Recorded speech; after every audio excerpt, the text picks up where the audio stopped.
शुरू करता हूँ अल्लाह के नाम से जो बड़ा मेहरबान या रहम करने वाला है। तो आज का जो हमारा टॉपिक है वो ये है कि रियल एस्टेट ब्रोकर को क्या क्या मुश्किलात होती हैं और उसको क्या क्या चीज़ें पेश मामला आ सकते हैं शुरू में, और उसके लिए कंपनी क्या सपोर्ट करती है, और क्या कुछ सवाल हैं उबैद के माइंड में जो मुझसे पूछना चाहता है। तो उबैद जी बताइए।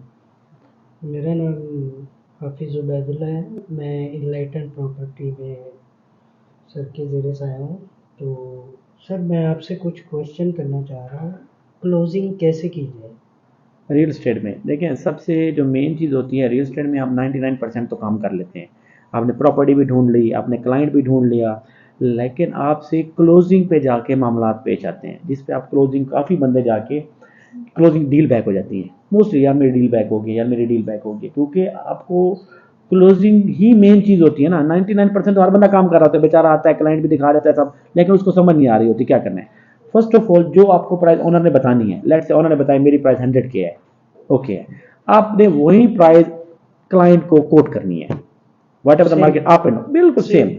कोई भी प्राइस नहीं करनी। अगर वो ऑफर देता है 90,000 की, वो भी आपकी जॉब बनती है कि वो सेम ऑफर आपने ऑनर को भी फॉरवर्ड करनी है। लेट्स से अगर प्रॉपर्टी 2 महीने से खाली पड़ी हुई है, ऑनर मान जाता है। लेट्स से प्रॉपर्टी कल खाली हुई, ऑनर नहीं मानेगा। लेकिन आपके पास यानी सिंगल दिरहम की भी ऑफर आती है तो वो आपने आगे कन्वे करनी है। क्या करते हैं कि ऑनर बोलता है 100K, क्लाइंट देता है ऑफर 80K या 90K, तो आप लोग ऑफर अपने पास रख लेते हैं। नहीं, आपने ऑफर अपने पास नहीं रखनी, कुछ भी ऑफर है वो फॉरवर्ड करनी है। ठीक है, ये तो एक सबसे मेन चीज होगी जो कॉमन चीज लोग करते हैं। दूसरी चीज क्या है, अगर आपके पास ऑनर डायरेक्टली है, ऑलवेज डील डायरेक्टली करें। ठीक है, एजेंटों के साथ डील में काफी मामला होते हैं, वो नेक्स्ट वीडियो वो में बताऊंगा। प्राइस के ऊपर हाँ, निर्भर तो करता ऑनर अगर आपके पास डायरेक्ट है और क्लाइंट भी डायरेक्ट है, अगर इनकेस क्लाइंट आ जाता है तो एक सिंपल सा काम करें, सीधा नंबर मिलाएं, लाउड स्पीकर खोलें, सर मेरे पास ये ऑफर है, क्लाइंट मेरे साथ है, अगर आप बात करना चाहें तो बात कर सकते हैं। कभी ऑनर बात करता है वहीं पे, जब बात अंडरस्टैंडिंग करते हैं तो यहाँ इस बंदे ने प्राइस ठीक बताइए, आपकी वहाँ पे डील क्लोज हो जाती है। जी। है। और कुछ ओनर बाद में नहीं करना चाहते, लेकिन और 1000 2000 का डिफरेंस पे आके डील बैक हो जाती है। उसका क्या देखिए, जो करें? 1000 2,000 रुपये डील पे बैक आ जाती है, फिर आपको भी थोड़ा कंप्रोमाइज़ करना चाहिए। क्या करते हैं लोग, अपने कमीशन पे बैठ जाते हैं। लेट से कमीशन मार्केट में 5000 चल रहा है 2 बेडरूम का, वो कहता है मैं 5000 से कम ही नहीं लूँगा।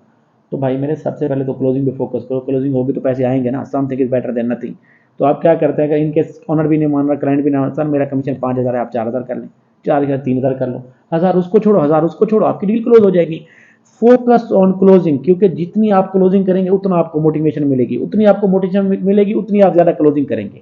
ठीक है, हमेशा इस चीज़ के ऊपर, क्लोजिंग के ऊपर आपको कंप्रोमाइज़ नहीं करना चाहिए, पैसों के ऊपर कंप्रोमाइज़ कर देना चाहिए। जी। सेल के हवाले से पूछना चाहूँगा, सेल की डील कैसे क्लोज की जाए? जब भी कोई नया बंदा आता है ना, तो कम से कम उसको 6 महीने तो रेंट का काम करना चाहिए। उसकी एक रीज़न क्या है, कि रीज़न ये है कि आपको क्लोजिंग, अगर रेंट की क्लोजिंग इतना डिफिकल्ट टाइम ले लेती है तो सेल तो लाजमी बात है टाइम लेगी।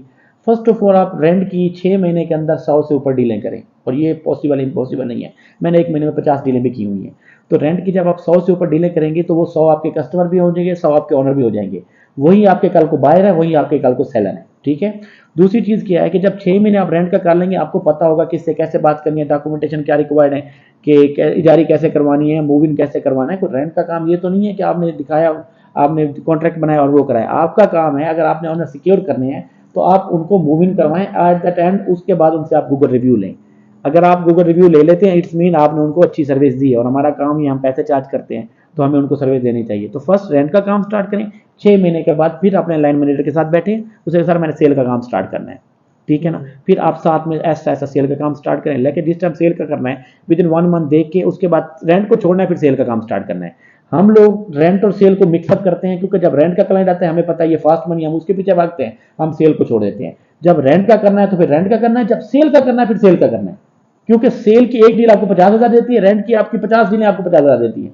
तो आपके ऊपर है कि 50 में 50 हेडेक लो या एक हेडेक लो, क्योंकि जब 6 महीने कर लोगे तो आपको पता चल जाएगा, 20 25 50 हज़ार आपके जेब में पड़ा होगा, तो इट्स ईजी होगा आपके लिए सेल का काम करना। बिल्कुल। ओके। तो आपको अगर माइंड में कोई सवाल है, कोई आप मुझसे पूछना चाहते हैं, तो आप कमेंट्स में अपना सवाल लिखिएगा, मैं आपको जवाब दूंगा। Thank you very much, stay tuned.